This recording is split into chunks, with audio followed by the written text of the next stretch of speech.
प्रेम से बोलिए शिव गुरु महाराज की जय। नीलम दीदी हरिंदर भैया की जय। कविता दीदी हाँ सब गुरु बहिना लो आइल बा जुटल बा। आइल बा आज प्रिया बहन के घरे चर्चा रखाइल बा। जय हो। भखौती रल कि गोदी में सुंदर ललनवा हुई है तो चर्चा होई पूरा हो गइल बा। सब गुरु बहिना लो इकट्ठा भइल बा। जय हो। आ गुरु जी से कहता कि ये गुरु जी भांग धतूर के छैया रुआ रहेनी इहे नीक लागेला। आ सब गुरु बहिना लोग कैसे कहता कैसे कि अरे यही भंगिया के छैया ये गुरु कि अरे दिनवा बिताइला हो। सब गुरु बहिना लोग भांग धतूर लेके थाली में सजा के आइल बा। आ गुरु जी के शरण में कहता कैसे कि अरे यही भंगिया के छैया ये गुरु दिनवा बिताइला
बोलिए शिव गुरु महाराज की जय हो। नीलम दीदी हरिंदर भैया की जय। जब चर्चा के बेरा होला गुरु जी अपना बसहा पर सवार होके बसहा पे चढ़ल कैसे शिष्या के घरे अपन आसन लेके आई बड़े। कि अरे बसहा प गुरुजी चढ़ल आवेले। जय हो। कि सखी हो कि बसहा प गुरुजी चढ़ल आवेले। तो अपना शिष्या के घरवा पढ़ल आवेले। अपना शिष्या के घरवा पढ़ल आवेले। कि अपना शिष्या के घरवा पढ़ल आवेले। अपना शिष्या के घरवा पढ़ल आवेले।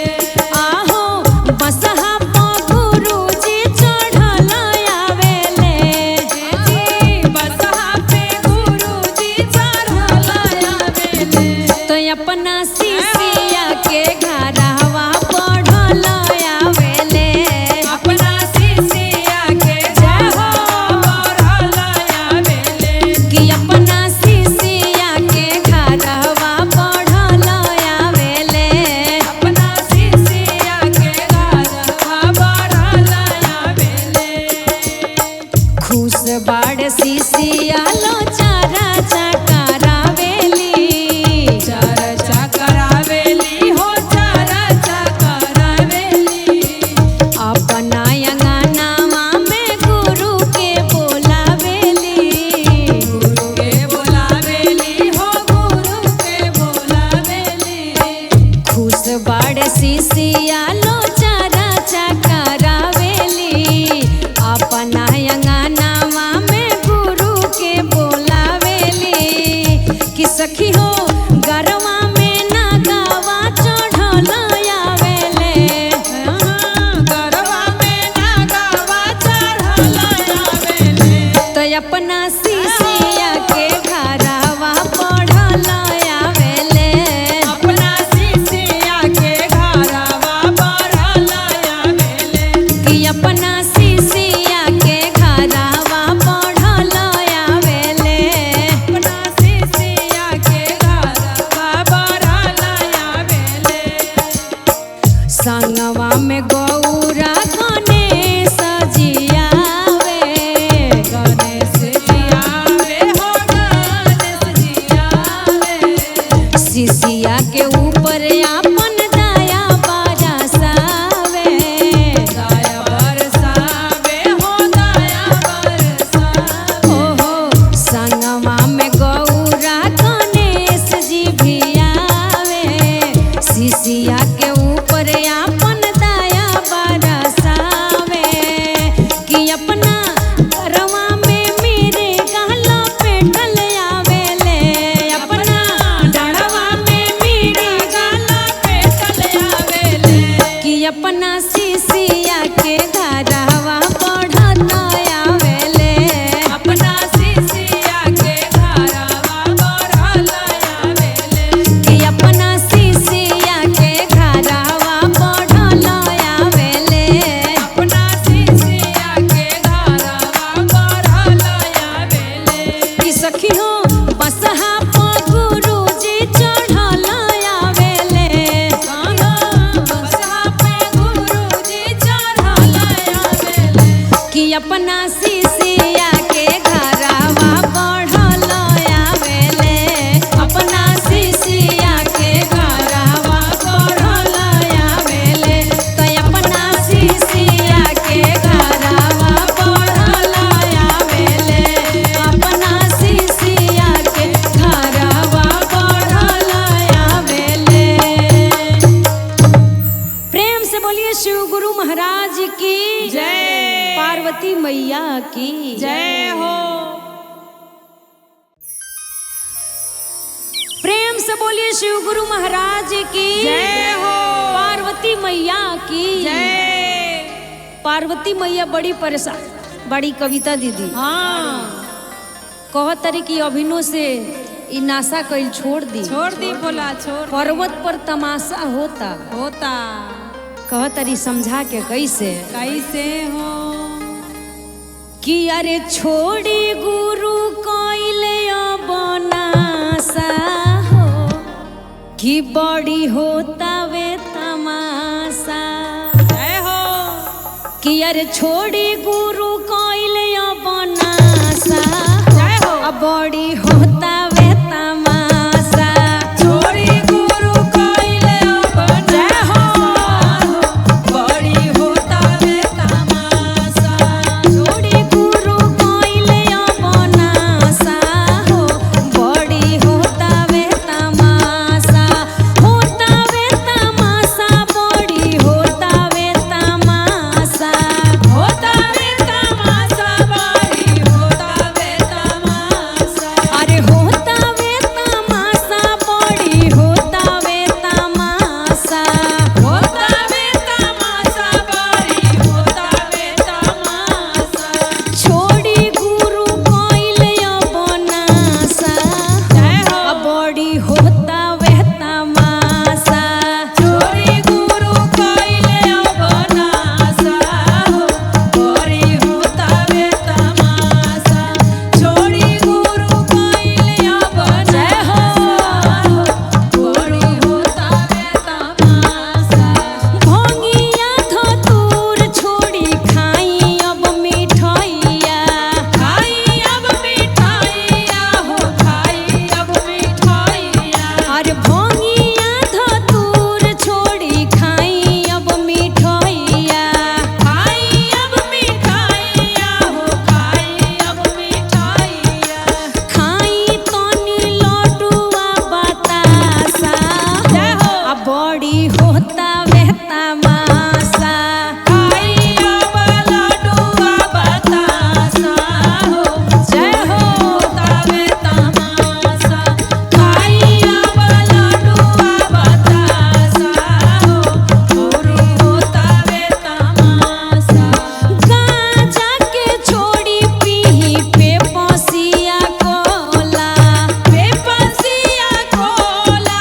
हो बेपसिया कोला अरे गांजा के छोड़ी पीही पे पसिया कोला बेपसिया कोला हो बेपसिया कोला रूपावा जे भइल बापे दासा जय हो। अब बड़ी होता वे तमाशा रूपा बाजे भइल बा बेदासा जय हो। बड़ी होता वे तमाशा छोड़ी आज भइल बा बेदासा हो बड़ी होता वे तमाशा भैया हरिंदर औरी नीलम दीदी नीलम दीदी हो नीलम दीदी अरे भैया हरिंदर औरी नीलम दीदी नीलम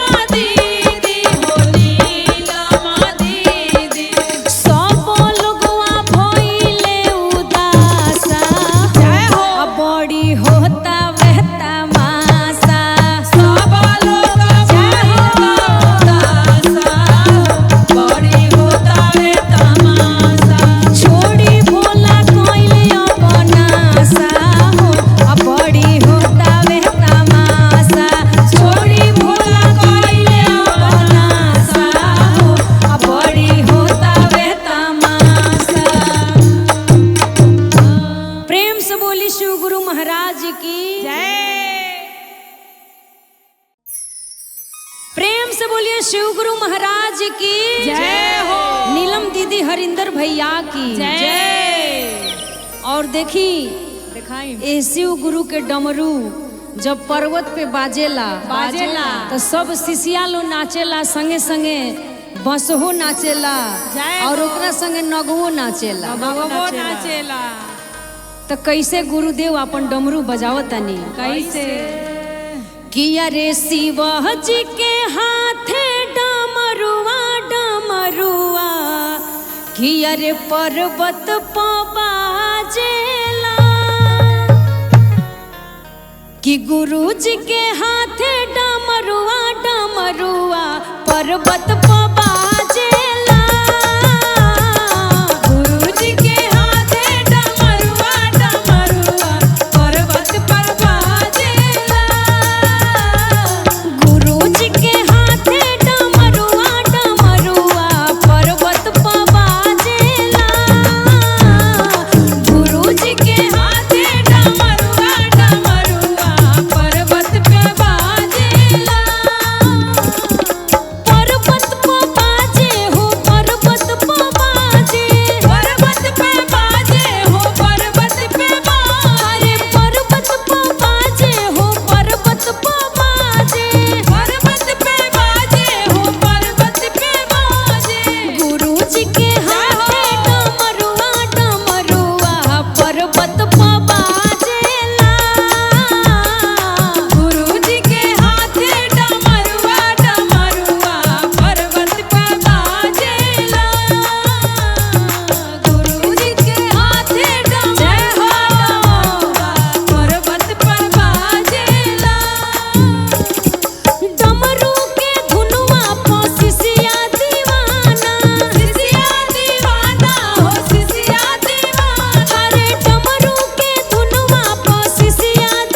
शिव गुरु महाराज की जय। पार्वती मैया की जय हो जय हो। मधु दीदी हाँ शिव जी के सूरत सांवले बात का हो, लेकिन बड़ी मन भावन लागेला। बड़ी मन भावन अब बड़ा ही अच्छा एगो गाना बड़ी धूम मचौले बा। हाँ वही गाना पर एगो गाना हम लिख के लिए बनी भोले बाबा के दरबार में। तू धूम मचावा प्रियंका। हाँ शिव चर्चा में। आ गुरु जी के कृपा से देखी कैसे शिष्या लोग गुरु जी के कहता बड़ी नौका 2025 के फरमाइश में कैसे कहता लो हो कैसे हो कि गुरु जी के सांवली सूरतिया, कैसे सांवली सूरत सब शिष्या लोग के पागल दीवाना बनौले बा। जय हो। आ कैसे शिष्या लोग कहता कि गुरु जी के सांवली सूरतिया, गुरु जी के सांवली सूरतिया मन भावन लागेला। गुरु जी के सांवली सूरतिया मन भावन लागेला। आ गुरु जी के सांवली सूरतिया मन भावन लागेला। गुरु जी के सांवल सूरतिया मन भावन लागेला। गरवा में सपवा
से बोलिए शिव गुरु महाराज की जय। हरिंदर भैया नीलम दीदी की जय हो। और आई पूनम दीदी। हाँ जिंदगी में कुछ बाना कुछ नहीं खे। 3 सूत्र के ज्ञान ली एकर पालन करी। सब गुरु भैया गुरु बहन जितना लोग सुनता सबसे निवेदन बा, रिक्वेस्ट बा कि रुआ सब भी 3 सूत्र के ज्ञान ली लोग और शिव के अपन गुरु बनाई। यही में जिंदगी पार होखे के बा, बाकी कोनो रास्ता नहीं खे। कलयुग में एक ही सहारा बा। आ कविता दीदी जब गुरु जी के डमरू बाजेला हाँ तो सबकर मन ललचा जाला। जय हो। आ जौना जगह पे शिव चर्चा होला हाँ सबकर मन ललचा जाला। लेकिन कहे के बा कि शिव गुरु नु हो, कि शिव गुरु तो डमरू बजाए गए मन ललचाए गए ना। भोले बाबा तो डमरू बजाए गए मन ललचाए गए ना। भोले बाबा तो डमरू बजाए गए मन ललचाए गए ना। भोले बाबा तो डमरू बजाए गए मन ललचाए गए ना। ललचाए गए ना, ललचाए गए ना। ललचाए गए ना, ललचाए गए ना।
आ जब भोले बाबा के डमरू बाजेला तो सब शिष्या के एकदम दिल नाचेला।